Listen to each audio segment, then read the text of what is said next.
Hello students, welcome to my YouTube channel Study Point Ask Me.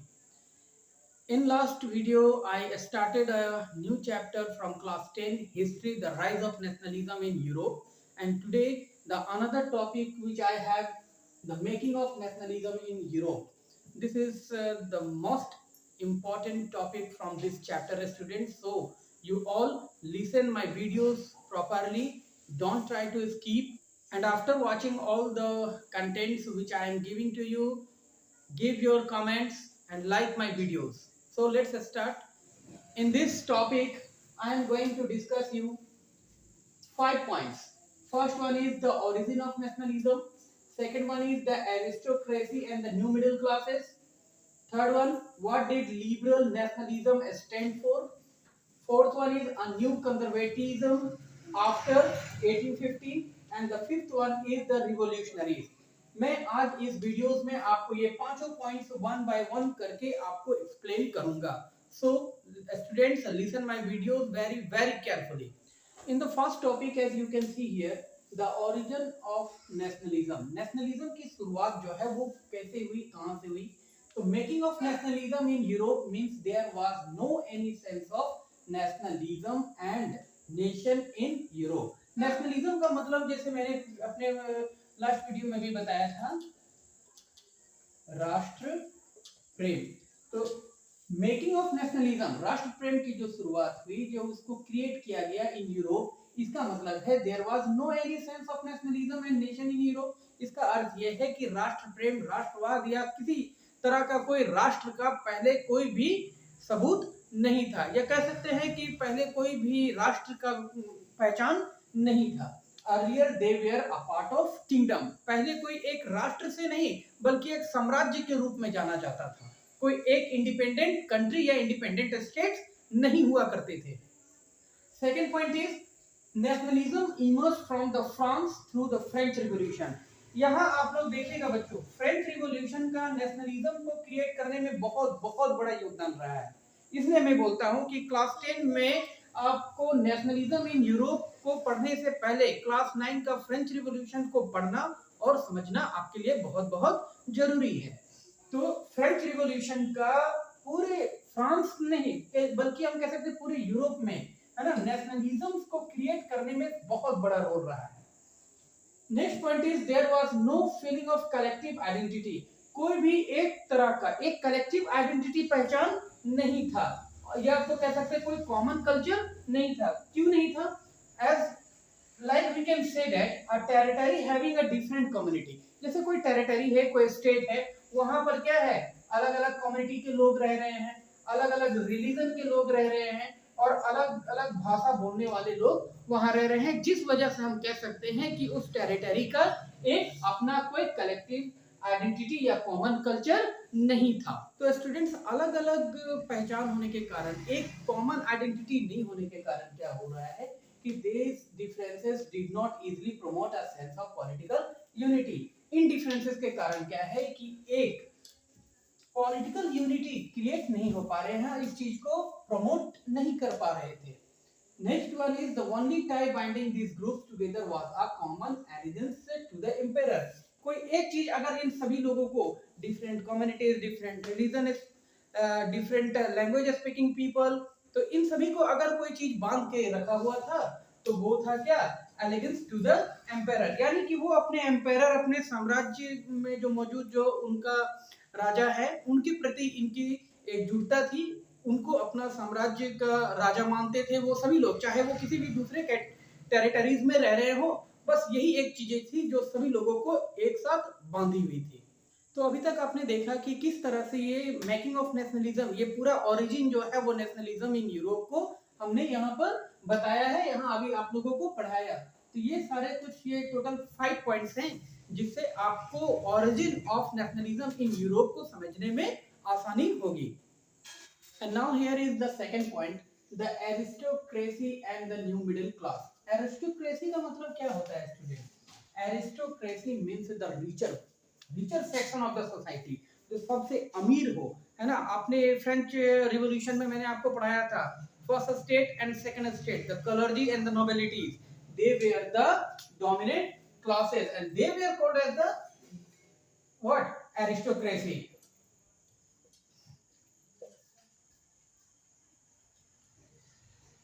Now here, the member of this class were united by a common way of life. इस class के members जो थे वो United थे. किस तरह से United थे? Bye their common way of life, यानी कि वो किस तरह के जीवन यापन करते हैं. Because they were the richer section of the society, so their lifestyle was very unique and very different from the ordinary people's. Second point is they owned the estates in the countryside and the town houses. They owned the states, उनके जो अधिकार थे या उनके जो power जो थे वो पूरे कंट्री साइड्स में है ना, all through the town houses it was running. Their families were often connected by the ties by marriage and most of them spoke the French.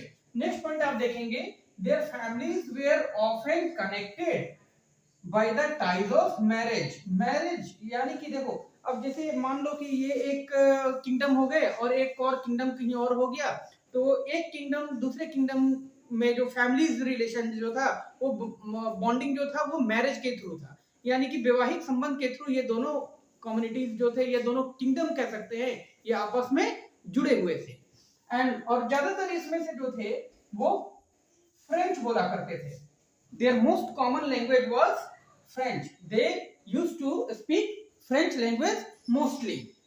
Last point you can see here, at this time industrialisation was prevalent in England but France was aloof from it. उस समय क्या है कि industrialisation जो है, औद्योगिकरण, industrialisation को हिंदी में हम लोग बोलेंगे औद्योगिकरण, यानी कि उद्योग को बढ़ावा देना.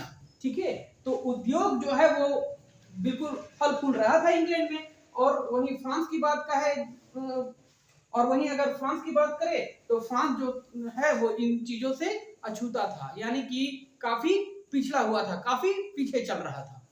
तो अभी तक आपने देखा कि किस तरह से एक तरफ तो इंग्लैंड में लगातार प्रोग्रेस हो रहा है, वहाँ इंडस्ट्रियलाइजेशन को प्रोग्रेस किया जा रहा है, डेवलपमेंट वहाँ चल रहे हैं, और एक तरफ फ्रांस जो है वो बहुत पिछड़ा हुआ है ना. फ्रांस में ऐसी इंग्लैंड की तरह की कोई भी गतिविधि नहीं हो रही है. So this give rise to a few more classes like the working classes. तो यहाँ देखने को आपको मिलेंगे कि कुछ वर्किंग क्लासेस, कुछ इंडस्ट्रियलिस्ट और कुछ बिजनेसमैन जैसे है ना, और भी दूसरे क्लासेस को इमर्ज किया गया या उनका राइज हुआ. These classes were called as middle classes, और इन्हीं क्लासेस को हम क्या कहेंगे? मिडिल क्लासेस कहेंगे. Next, in this group few were educated. इस ग्रुप में क्या है कि कुछ लोग जो है वो एजुकेटेड थे, पढ़े लिखे थे, समझते थे, which brought the idea of abolish the aristocratic privileges. जिसके वजह से क्या हुआ कि इन्होंने एक आइडिया है ना इम्प्लीमेंट किया. वो क्या था? वो आइडिया था एरिस्टोक्रेटिक प्रिविलेजेस को एबोलिश करना, यानी कि जो क्लर्जीज को, जो नोबिलिटीज को, जो अभी हमने देखा एरिस्टोक्रेटिक यानी कि जो डोमिनेंट क्लासेस थे, जो रिच पीपल के क्लासेस थे, उनको जो प्रिविलेजेस मिल रहे थे, उनको जो सुख सुविधाएं मिल रहे थे, है ना, उसको क्या कर दिया जाए? एबोलिश किया जाए, यानी कि उसको खत्म कर दिया जाए या उसको रोक दिया जाए. तो इस तरह की ये सारी चीजें जो, ये सारी गतिविधियां जो है इसमें देखे गए. So this comes to the end of the second point, the aristocracy and the middle class. After completing the 2 points, here is the third one. What did liberal nationalism stand for? है ना, liberal nationalism का क्या मतलब बनता है? What it stands for? So first of all, students, you should know what is the meaning of liberalism. तो liberalism means a set of ideas, एक ऐसे विचारधारा है ना, that is followed by some group of people, जो कुछ group of people के द्वारा क्या है फॉलो किए जाते हैं, which means to freedom, है ना, जो जिसका अर्थ क्या है? फ्रीडम से, यानी कि आजादी से. कह सकते हैं कि liberalism stands for the freedom. ठीक है, तो फ्रीडम फॉर व्हाट? किन चीजों की आजादी की बात कर रहे हैं यहाँ पर? तो it stands for the freedom of equality, यानी कि समानताएं. समाज में हम वर्ग में जहाँ रह रहे हैं वहाँ वर्ग के हर व्यक्ति के बीच में, चाहे कोई भी वो सेक्शन से हो, है ना, अपर सेक्शन से हो, लोअर सेक्शन से हो, उन सभी में क्या होनी चाहिए? इक्वलिटी होनी चाहिए. सेकेंड, प्राइवेट प्रॉपर्टी इन्वेलेशन यानी कि प्राइवेट प्रॉपर्टी का ना होना, यानी प्राइवेट प्रॉपर्टीज को हम क्या कर रहे हैं, अपोज कर रहे हैं, उसके खिलाफ में है। Third one, freedom of market. Market यानी कि जो जहां हम बिजनेस कर सकते हो, जहां हम ट्रेड कर सकते हो, तो वहां हमें स्वतंत्र अधिकार दिया जाना चाहिए ताकि हम वहां जा करके स्वतंत्र रूप से अपने तरीके से व्यापार कर सके। Fourth one is the abolition of restriction on the movement of goods and capital. तो एबोलिशन ऑफ रेस्ट्रिक्शन, पहले क्या था ना कि कई चीजों को लेकर के कुछ रेस्ट्रिक्शन यानी कि पाबंदी लगाए गए थे, और उन पाबंदियों को क्या कर देना, हटा देना। एबोलिशन ऑफ रेस्ट्रिक्शन यानी कि उन पाबंदियों को क्या करने हैं, हटा देने हैं। रेस्ट्रिक्शन किन चीजों पे था, रेस्ट्रिक्शन वाज ऑन मूवमेंट, यानी कि कहीं भी आप अपनी मर्जी से आ जा नहीं सकते हैं, ठीक है। और साथ ही साथ आप अपने गुड्स को, अपने सामान को, जिस चीजों से आप व्यापार कर रहे हो उन चीजों को आप स्वतंत्र रूप से अपनी इच्छा से कहीं भी एक जगह से दूसरे जगह ना ला सकते हैं, ना ले जा सकते हैं। And the second one is the capital. Capital means the money, है ना, करेंसी। इन चीजों को लेकर के काफी रेस्ट्रिक्शंस दिए हुए थे। So as I discussed some of the freedom, some of the demands which were put by the middle classes, in the 18th century these were a strong demand of the middle class. ये सारी जो भी equality, abolition of some of the restrictions and freedom of market, ये सभी जो अभी मैंने discuss किया, इन सभी के डिमांड जो है वो मिडिल क्लासेस के द्वारा काफी हो रहे थे। एंड एक्सपेंशन ऑफ ट्रेड, और साथ ही साथ मिडिल क्लासेस में इस बात का भी डिमांड था कि वो अपने ट्रेड को किस तरह से और कहां तक अपने ट्रेड को एक्सपेंड करे। But there was some restriction, लेकिन इन ट्रेड को एक्सपेंशन में कुछ तरह के रेस्ट्रिक्शंस भी थे।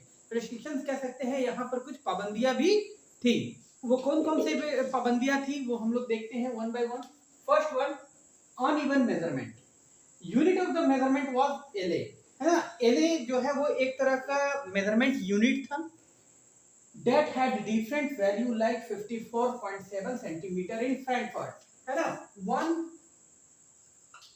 LA equal to 54.7 सेंटीमीटर कहाँ था, फ्रैंकफर्ट में।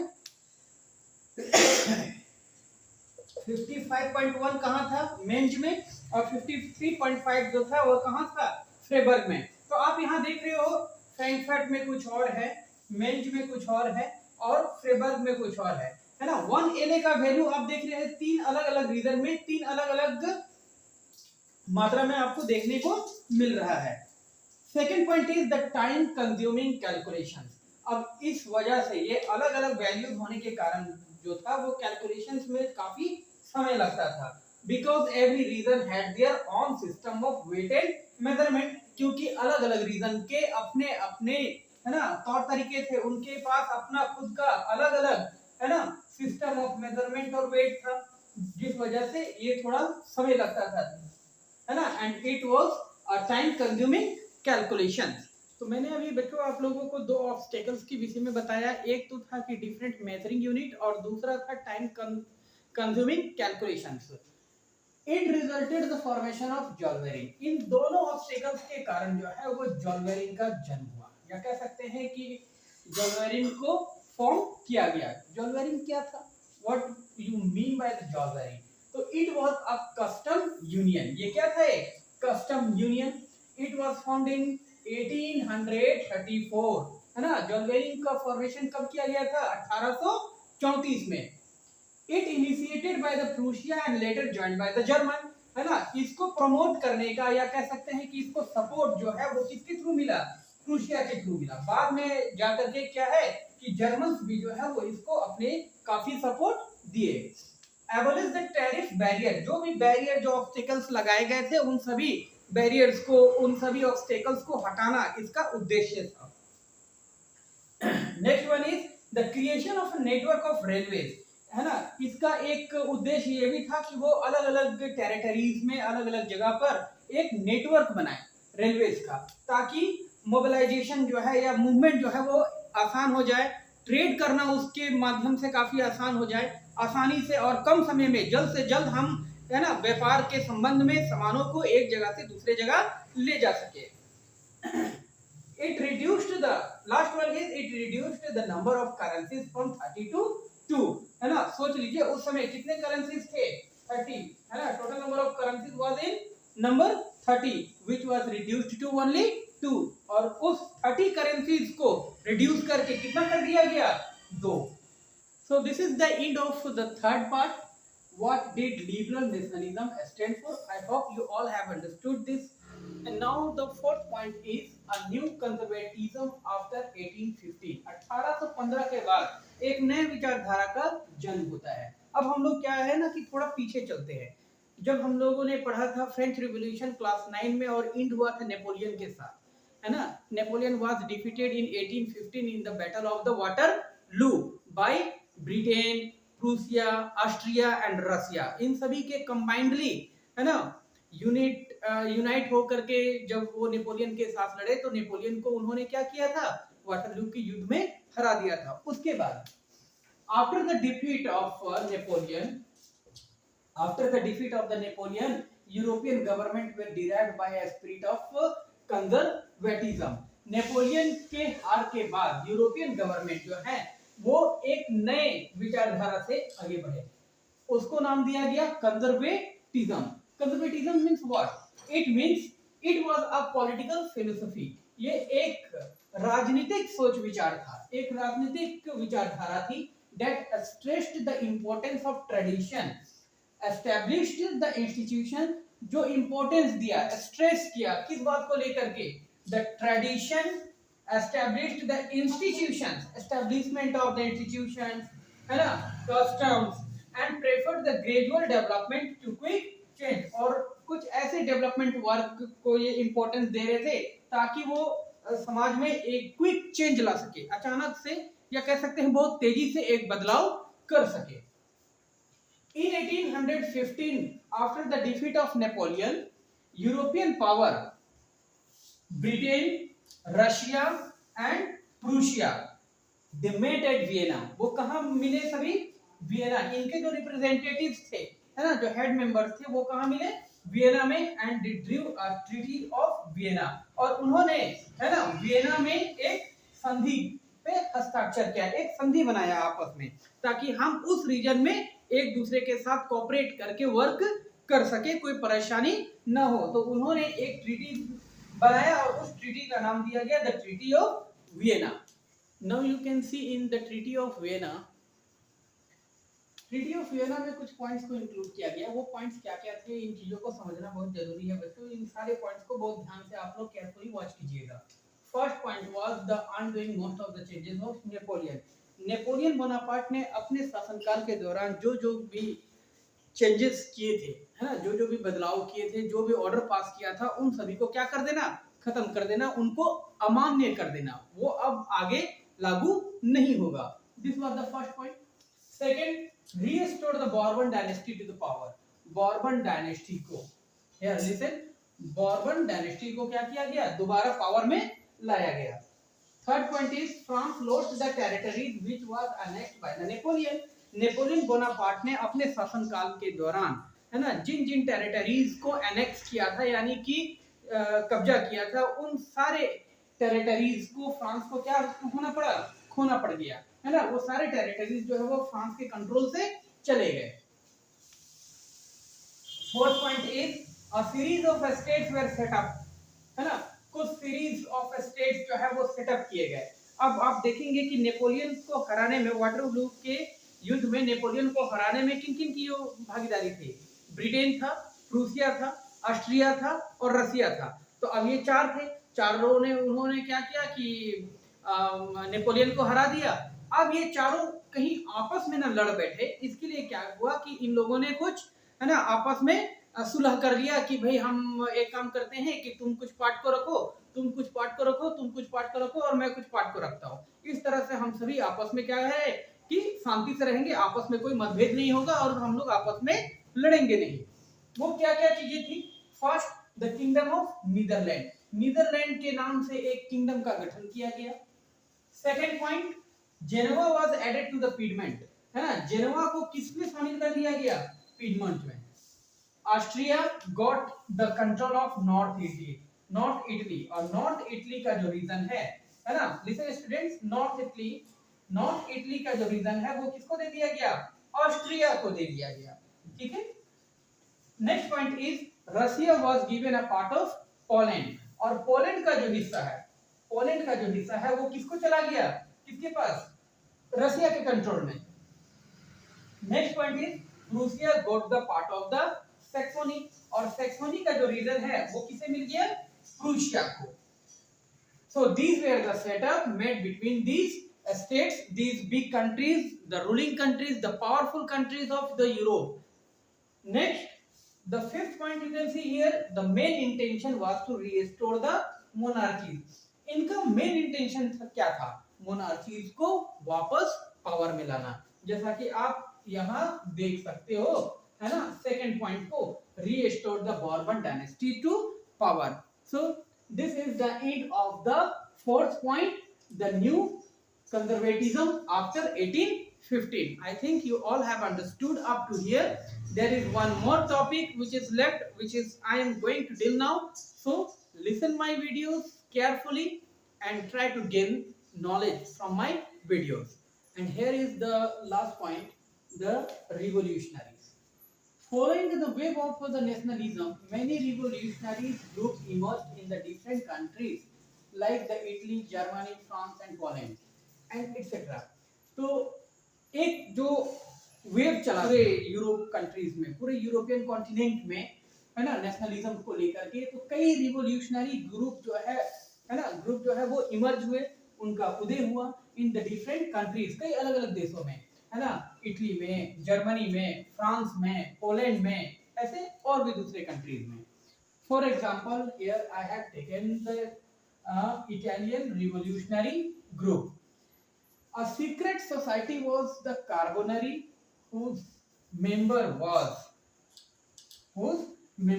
was Giuseppe Mazzini, है ना? इस पर जरा ध्यान दीजिएगा बच्चों आप लोग, है ना?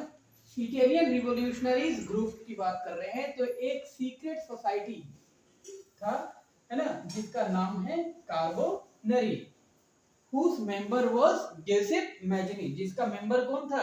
क्या कह सकते हैं कि उसको लीडरशिप कौन कर रहा था? Giuseppe Mazzini. He was born in Geneva in 1807, और Giuseppe Mazzini का जन्म कहाँ हुआ था? जेनेवा में। कब हुआ था? 1807 में। He founded the two underground secret societies. इन्होंने भी दो, खुद एक सीक्रेट सोसाइटी, कार्बोनरी के मेंबर थे, है ना, कार्बोनरी के, और उस दौरान इन्होंने खुद भी दो अंडरग्राउंड सीक्रेट सोसाइटीज का फॉर्मेशन किया था। कौन कौन थे? First one was the young Italy and it was found इन मार्सेलिस। अरे यहाँ मार्सेलिस से मुझे कुछ याद आया, in French revolution I taught you, मार्सेलिस was the national anthem of France, which is still now. So the young Italy in the Marseillais, this was the first secret society founded by Giuseppe Mazzini, and the second one is the young Europe, और दूसरा secret society जो Giuseppe Mazzini के द्वारा form किया गया वो कौन था? Young Europe. It was found in Berne. He was sent into exile in 1813 for joining a revolutionary activity in Liguria. अच्छा, इन्होंने ये सीक्रेट सोसाइटी का फॉर्मेशन क्यों किया? टू स्प्रेड, है ना, to spread the knowledge, to spread the feeling of nationalism in different part of the countries, है ना, नेशनलिज्म को अलग अलग पार्ट ऑफ द कंट्रीज, पूरे यूरोपियन कॉन्टिनेंट में एक्सपेंड करने के लिए, फैलाने के लिए इन्होंने इन दो सीक्रेट सोसाइटीज का गठन किया। और फिर 1831 में, है ना, in 1831 he was given a exile, उन्हें वनवास कर दिया गया, यानी कि उन्हें देश से बाहर कर दिया गया, उन्हें देश से बाहर निकाल दिया गया। क्यों निकाला गया था? Because he was joined in a revolutionary activity, वो एक रिवोल्यूशनरी एक्टिविटी में शामिल हुए थे। कहाँ? लिगुरिया में, जिस वजह से उन्हें देश से बाहर कर दिया गया। Students, Giuseppe Mazzini was a very important person for the unification of Italy. मैं आगे आपको जब इटली की यूनिफिकेशन पढ़ाऊंगा तो उसमें आपको गिसेट मैजनी के विषय में पता चलेगा। उसके विषय में गिसेट मैजनी के विषय में मैं और भी आपको विस्तार से जानकारी दूंगा। So these were the 5 points, 5 important topics which was under the making of nationalism in Europe, and this I taught you today. I hope you all will like my videos. उम्मीद करता हूं कि आज का मेरा ये वीडियो आप लोगों को बहुत पसंद आएगा। आपको इस मेरे वीडियो से काफी कुछ सीखने को मिलेंगे। So this is all for today, students. Remain healthy and fit. Keep on watching my videos. Thank you very much.